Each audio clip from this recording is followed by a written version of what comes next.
You know, if you have plans in your future, you want to be healthy in your future. If you want to do things, raise your kids, if you love your children, you're going to grow older, so might as well grow older healthy. One way to stay healthy is to get your greens. There's fiber. Our diets lack fiber. They lack micronutrients. You could probably, don't quote me, but you could probably eat a shitty diet, but as long as you drink these every day, you could probably get away with it and still have a lot of health and nutrition stored in your body. And this lady who I love, Dr. Rhonda Patrick, this video is 8 years old, probably 9. I'm going to show a clip about why it's so important to get your micronutrients. I'm going to find it right now. Special interests. In this particular twist of my smoothie recipe and in my previous smoothie recipe, the isothiocyanates were mainly from kale. But isothiocyanates are also found in a wide variety of cruciferous vegetables. Broccoli sprouts are a very robust source of isothiocyanates detoxification enzymes. Some of these enzymes include enzymes such as glutathione reductase and are... Okay, so she's talking about how kale has this extreme concentration of isothiocyanates. And isothiocyanates are anti-cancer properties and inhibits phase 1 biotransformation enzymes. Phase 1 biotransformation enzymes convert pro-carcinogens into their active carcinogenic state. Active phase 2 detoxification enzymes. These include enzymes like glutathione reductase. So kale basically has anti-cancer properties. Why not consume kale? Huh? Fight it off. Responsible for actually not fight it off, prevent it. Decreasing damage to DNA and to cells in general by reducing the amount of inflammation and reactive oxygen species. Additionally, at preventing cancer initiation, both in animal studies and in human studies. The celery and parsley, which were not included in my last smoothie recipe, bring a couple of awesome plant hormetic compounds to the mix: luteolin and apigenin. Luteolin is a flavonoid that has been shown to decrease inflammation because it decreases the expression of genes that are involved in inflammation. In a study involving 66,940 women, those women with the highest luteolin intake had a 34% decrease in cancer incidence compared to those women with the lowest luteolin intake. Remember, inflammation can damage DNA by means of reactive nitrogen species and other reactive compounds that are produced by the immune system, such as hypochlorite. It's important to keep inflammation at bay because damaging DNA serves as a very potent cancer initiator. Additionally, luteolin has been shown to slow cognitive decline in older mice. Older mice that were fed a diet high in luteolin had brains that cognitively functioned much like their young counterparts. The other plant hormetic processing, relationships, job compound present in parsley and in celery is apigenin and is also a flavonoid. Apigenin has been shown to cause neural stem cells to form new neurons and also strengthen the connection between neurons, which is an important function for learning and memory. While I'd settle for some of those positive brain benefits, apigenin has also been shown to kill cancer cells. Let's talk about the blueberries. While the parsley and the celery were not included in my last smoothie recipe, the blueberries were included, and blueberries are a cornucopia of plant hormetic compounds. Most people think the antioxidants in the blueberries are responsible for a lot of the beneficial effects. I think there may be something more to the blueberries that are really important. Anthocyanins are very high in blueberries and are a very important plant hormetic compound. Probably one of the studies that put blueberries on the map was the study where mice were genetically engineered to get Alzheimer's disease and were given blueberry extract. The blueberry extract prevented these animals from getting the cognitive and behavioral deficits that normally occur in these mice that are genetically engineered to get Alzheimer's disease. The anthocyanins specifically recognize a little sequence of DNA known as an antioxidant response element. This little telltale sequence of DNA is present in certain genes. One particular gene, NRF2, is a master regulator of many genes involved in inflammation and also genes with antioxidant activity. Anthocyanins have been shown to potently activate NRF2. Blueberries contain another compound, tastethe, which is chemically related to resveratrol and has been shown to activate the gene PPAR alpha and has been shown to lower triglyceride and blood glucose level in mice. So a lot of people drink wine nowadays, and they say that the chemical in wine called resveratrol is actually one of the healthy things in it, and it helps your body in certain ways. And apparently blueberries contain resveratrol, so you can get that without having to drink, unless you want both. Psilocybin has also been shown to be more potent than resveratrol in improving cognitive function in mice that have been genetically engineered to prematurely age. Moving on down the list of my smoothie ingredients, apples, which were also in my last smoothie recipe, contain a couple of pretty awesome plant hormetic compounds, ursolic acid and glucaric acid. Ursolic acid is a compound present in apple skin and has been shown to increase muscle mass by 10% and muscle strength by 30% in mice that were fed a diet containing 0.27% ursolic acid. Wow, so there's a 10% increase in muscle mass and a 30% increase in muscle strength. Mice that were fed a diet consisting of, wow. So apples have this acid that is great for your muscles. Who would have thought that?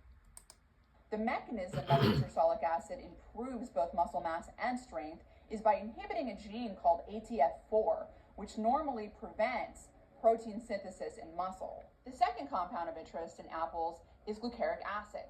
Glucaric acid has been shown to inhibit the activity of an enzyme that's present in certain bacteria in our colon that are responsible for converting pro-carcinogens that we're exposed to from a variety of environmental and dietary factors into their active carcinogenic state.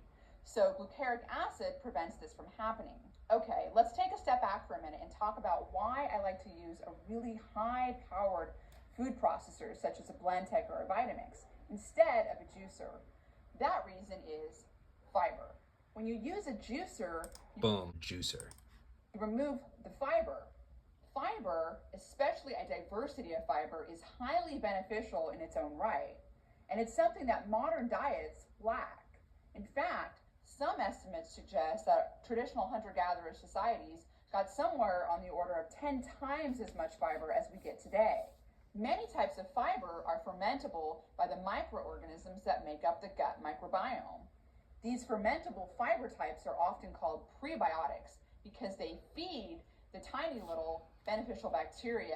The best way to increase the microbial diversity in the gut is by eating a wide variety of fermentable fiber types.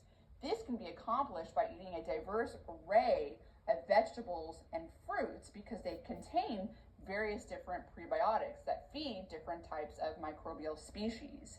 And that's precisely what we're doing when we're consuming the whole plant in this smoothie. But let's talk about a few specific examples. Because of the berries and the apple skin present in the smoothie, we're getting a nice dose of the prebiotic pectin. Also in the smoothie, we're getting the prebiotic sulfoquinovos, which is present in green leafy vegetables. Both pectin and sulfoquinovos feed various different types of beneficial bacteria in the gut and thereby protect the gut, among other things. The vegetables in this smoothie are also good sources of non-fermentable types of fiber known as lignans and cellulose, which are present in all cell plant walls. And while they don't feed the gut bacteria, they do serve a beneficial purpose of helping food and waste move through the gut. The Mayo Clinic recommends men get at least 38 grams of fiber per day and women get at least 25 grams of fiber per day, which is quite a bit more than the 10 grams of fiber per day, which is what Americans are estimated to get, and is significantly less than what modern day Tanzanian hunter-gatherer societies get, which is around 100 to 150 powder, but for the non-essential amino acids like glycine and proline, which are necessary to make collagen. All right, so it sounds like I might want to start putting apples, at least just eat apples. So there's another study that says that we should be chewing our food. Of glycine. Proline, together with hydroxyproline, makes up around 25% of collagen. Collagen makes up between 25 and 35% of the total protein in the body. It is abundant in ligaments, tendons, cartilage, skin, and is also found in blood vessels, muscle, the gut, and indenting in the teeth. Our bodies are continually manufacturing new collagen to repair connective tissue lost to daily wear and tear. The first question is, what happens to the hydrolyzed collagen powder after it is ingested? This is a very important question, and one particular study that a colleague of mine introduced me to actually answers this question and is one reason why I started supplementing with hydrolyzed collagen powder. The study used hydrolyzed collagen that was radio-labeled and fed to mice in order to answer the question of whether or not the collagen is degraded into its individual amino acids or whether or not it's actually absorbed intact. The answer is a little bit of both. The collagen was degraded into its individual amino acids and those were absorbed, but additionally, some of the collagen was absorbed fully intact and was shown to accumulate in cartilage over the long term, which in my book seems pretty promising. In addition to being used to make collagen, proline can also be used to make energy by the mitochondria. Proline, which is very abundant in hydrolyzed collagen, can be converted into glutamate and alpha-ketoglutarate, and thus can be used by the mitochondria to produce ATP. The reason this pathway exists is because during catabolic conditions, when glucose levels fall very low, proline is released from connective tissue and then is converted into alpha-ketoglutarate in order to make energy. Wait, what'd she just say? When glucose levels fall very low, proline... So if your glucose levels drop to an insufficient amount, then your body has to search for it in other places that it shouldn't normally. And the places it searches for is your joints, your cartilage, things that you don't want it to disappear from. That's why people's knees might start hurt, your elbows click, like you get all these problems, right? And me, someone who's running around playing tennis a lot and running and skateboarding, riding a bicycle is actually not that bad for your body at all. It's good for you, but you're gonna need it. And I was vegan for 9 years, so I probably screwed my body up with the collagen deficiency for my skin, and it's very possible. I don't know. I mean, we're still learning science about the way the body is and the mind and nutrients and behavior and all this stuff. So there's not really like a general absolute consensus on this, but if you take a meat eater that was like my age or even older and they ate meat the whole time, you know, healthy sourced variety of meat, you know, nothing wild, not like pangolin or bats, but they might have better skin than me, less wrinkles, like more elasticity, more succulent skin, right? It's like that young people have. It's very possible I could have done damage. I don't know. I'm not vegan anymore, but I do eat chicken. That's it. I hate seafood anyway, so I don't touch that. But is released from connective tissue and then is converted into alpha-ketoglutarate in order to make energy. Proline may also have a special place in wound healing as well. 10 days after a wound occurs, proline levels at the site of the wound rise 50% higher than plasma levels, suggesting that proline may be actively transported to the site of the wound where it plays a role in wound healing. Finally, glycine, which is also very abundant in hydrolyzed collagen powder, also has some very interesting other aspects to it. Glycine has been shown to be an anti-inflammatory signaling molecule and also is found to be an inhibitory neurotransmitter in the brain. Now, whether or not the glycine found in hydrolyzed collagen powder is doing any of these functions, I don't know, but I sure hope that future studies will elucidate this. Okay, besides talking about another spin on my micronutrient smoothie, this video has traversed near and far about a variety of fun topics, including plant-formated compounds and how they affect health in various ways. We've talked about why fiber is beneficial and why I don't like to remove it by juicing. In addition, we've talked about hydrolyzed collagen powder, which is a new addition to my smoothie, which is also very interesting. Now I'd like to turn my attention and talk about one final topic that's important to me, and that is whether or not one need be concerned about the supposed quote-unquote anti-nutrients that are present in raw vegetables, such as kale. It's come to my attention that many people have undue anxiety about consuming raw uncooked kale due to the supposed anti-nutrient content. One of the anti-nutrients that are present in kale that are often talked about are isothiocyanates, those beneficial plant hormetic compounds that I just talked about that have very potent anti-cancer properties.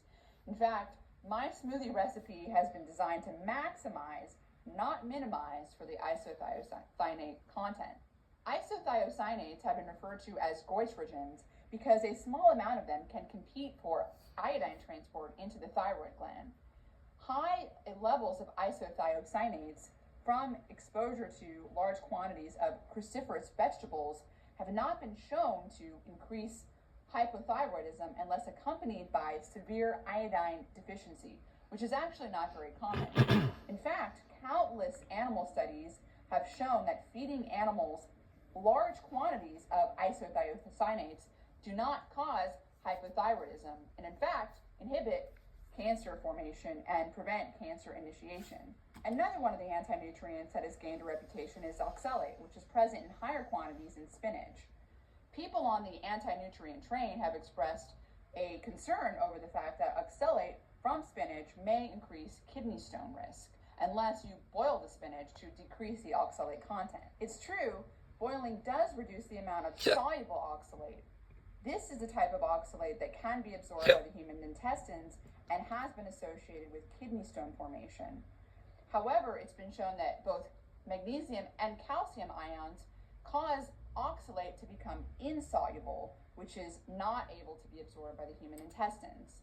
Both magnesium and calcium ions have been shown to dramatically decrease the amount of oxalate absorption in healthy human volunteers down to less than 5%. It's one of the main reasons why I still consume raw spinach.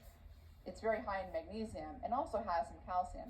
The smoothie itself is very high in magnesium and calcium, which substantially reduces the amount of soluble oxalate that's present. Okay, with that said, after drinking this micronutrient smoothie or a similar version of it several days a week for the past 5 or so years, there's been no kidney or thyroid irregularities that have shown up in any of my blood work. Obviously, this is anecdotal, but coupled with the compelling animal studies, I feel relatively confident that the benefits of getting isothiocyanates far outweigh any of the potential theoretical risks that have not really been backed up by the literature. That's my take. Your mileage may vary. So there you have it.